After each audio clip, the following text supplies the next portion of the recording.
नमस्कार। सहारनपुर पाइनवुड विद्यालय में वार्षिकोत्सव का आयोजन, छात्रों ने दिखाया अद्भुत प्रतिभा। सहारनपुर दिल्ली रोड स्थित पाइनवुड विद्यालय में वार्षिकोत्सव का द्वितीय दिवस बड़ी धूमधाम से मनाया गया। कार्यक्रम का शुभारंभ मुख्य अतिथि डीआईजी श्री अजय कुमार साहनी ने किया। कार्यक्रम में छात्रों ने संगीत, नृत्य और नाटक में अपनी अद्भुत प्रतिभा का प्रदर्शन किया। कक्षा 10 और 12वीं की बोर्ड परीक्षा में सर्वाधिक अंक प्राप्त करने वाले छात्रों को सम्मानित किया गया। इसके अलावा विश्व सुहाई जियो गेम चाइनीज रेसलिंग में कांस्य पदक प्राप्त करने वाली पाइनवुड की खेल शिक्षिका सुषमा सिंह को भी सम्मानित किया गया। मुख्य अतिथि डीआईजी अजय कुमार साहनी ने छात्रों की अद्भुत प्रतिभा को सराहा और प्रधानाचार्य ने कार्यक्रम की सफलता के लिए अभिभावक वर्ग और शिक्षक वर्ग के प्रयासों की प्रशंसा की। सहारनपुर से साक्षी सैनी की रिपोर्ट।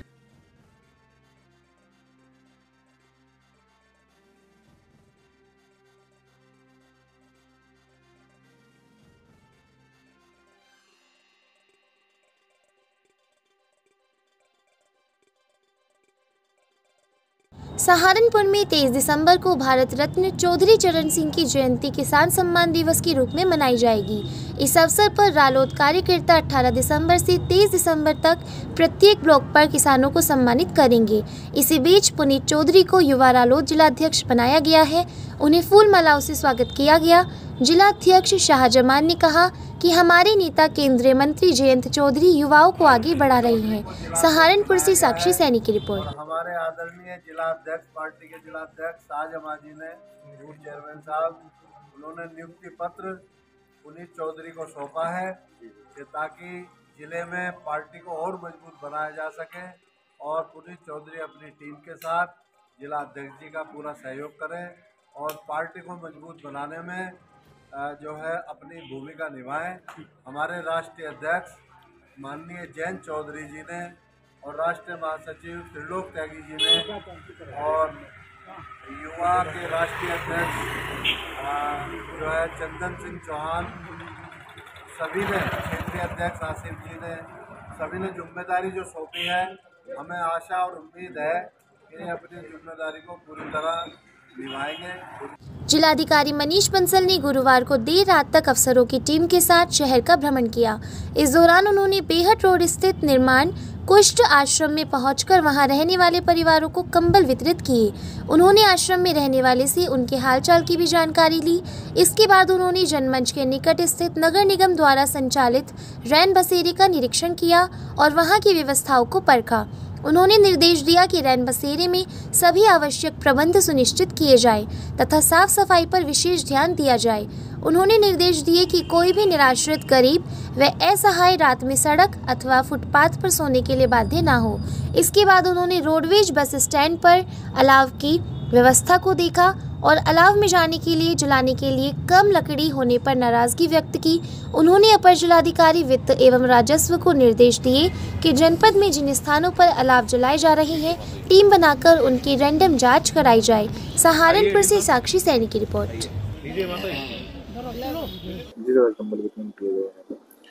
नहीं, जैसे शासन की मंशा है कि इस समय सर्दी के समय में जो भी लोग ज़रूरतमंद हैं और जो निराश्रित हैं या गरीब लोग हैं उनको कंबल बांटा जा रहा है ताकि कोई भी सर्दी में किसी प्रकार से उसको कोई समस्या ना हो। इसके तहत सरकार की तरफ से हमें जो बजट प्राप्त हुआ उससे 5500 लगभग कंबल हम लोगों ने जनपद स्तर पर क्रय किए हैं। इसके अलावा जनपद सहारनपुर के विभिन्न जो संभ्रांत लोग हैं और विभिन्न संस्थाएं हैं, विभिन्न इंडस्ट्रीज हैं, व्यापारी हैं, उनके द्वारा भी लगभग 5000 और हमें CSR के तहत और अपने दान के माध्यम से कंबल प्राप्त करवाए गए हैं। आज यहाँ पर हम लोग भ्रमणशील हैं सभी अधिकारीगण और ये भी देखा जा रहा है कि कोई भी व्यक्ति कहीं खुले में ना सो रहा हो, किसी फुटओवर ब्रिज पर या किसी खुले रोड के साइड पर। और अगर कोई ऐसा व्यक्ति होता भी है तो हमारे द्वारा तहसील के माध्यम से और नगर निगम के माध्यम से एक ऑटो रिक्शा सर्विस, एक ई रिक्शा सर्विस चलाई गई है जिसके माध्यम से इन लोगों को हमारे रैन बसेरों में शिफ्ट किया जाता है। शहर में हमारे यहाँ पे 2 रैन बसेरे नगर निगम के द्वारा संचालित किए जा रहे हैं, जनमंच पर और कमेला कॉलोनी पर। इसके अतिरिक्त हम लोगों ने हमारे जिला अस्पताल पर भी रैन बसेरा स्थापित करवाया है और इस बार एक नई पहल जिले में की गई है कि जो मेडिकल कॉलेज है वहाँ पर भी एक नया रैन बसेरा बनाया गया है, क्योंकि तीमारदार आते हैं वहाँ पर भी और रात में उनके रुकने की कोई उचित व्यवस्था नहीं होती है। तो अब उनके लिए भी एक बहुत ही अच्छी और सुरक्षित जगह बनाई गई है जिसपे वो लोग रह सकते हैं।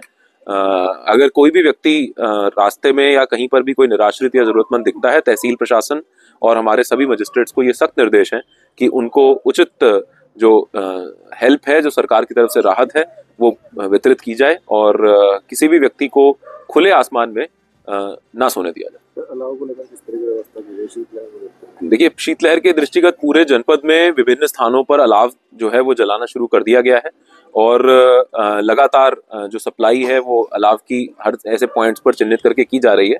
इसमें सारी हमारी नगर पालिकाएं भी शामिल हैं, नगर निगम क्षेत्र भी शामिल है और ग्रामीण क्षेत्र भी शामिल है। जो मुख्य चौराहे हैं या बाजार हैं या railway station, bus stand, e rickshaw stand, rickshaw stand, जहां जहां पर भी लोगों का आवागमन या रात में उनका आना जाना होता है या जहां पर लेबर जो है वो इकट्ठा रहती है, उनके ऐसे सभी स्थानों को चिन्हित करके वहां पे अलाव जलवाया जाता है। कई ऐसे स्थान है जैसे रेलवे स्टेशन वगैरह, वहाँ पर जो है कई लोग जो है वहीं सो जाते हैं, उनको लेकर किस तरह की व्यवस्था? देखिए, रेलवे स्टेशन के नजदीक ही जनमंच लगभग 100 मीटर की दूरी पर वहां पर हमारे रैन बसेरे हैं। एक 70 की कैपेसिटी का है और उसी के बगल में एक 100 की कैपेसिटी, लगभग 100 से 150 लोग वहां पर रुक सकते हैं। और मेरे द्वारा अभी कुछ दिन पहले भी निरीक्षण किया गया था, आज भी निरीक्षण किया जा रहा है कि वहां पर सभी व्यवस्थाएं दुरुस्त पाई गई थी। और जैसा मैंने बताया कि ई रिक्शा सेवा हमने चलाई हुई है, जिसके माध्यम से लोगों को, ऐसे लोगों को हम रैन बसेरे तक शिफ्ट करते हैं। एक हमारा जो राहत कार्यालय का जो नंबर है, जो हेल्पलाइन नंबर है, वो भी पब्लिक में है और अगर कोई भी व्यक्ति अगर ऐसी किसी व्यक्ति की सूचना देना चाहता है जो खुले में अगर सो रहा है, तो उनको भी हम लोग अटेंड करते हैं। इसके अलावा रेलवे स्टेशन को पृथक से भी निर्देश दिए गए हैं, जो रेलवे स्टेशन की जो अथॉरिटीज हैं, सुपरिटेंडेंट है, कि वहां पर जो उनका वेटिंग रूम होता है उसको खुला रखा जाए और कोई भी व्यक्ति अगर वहां पे रुकना चाहे रात में तो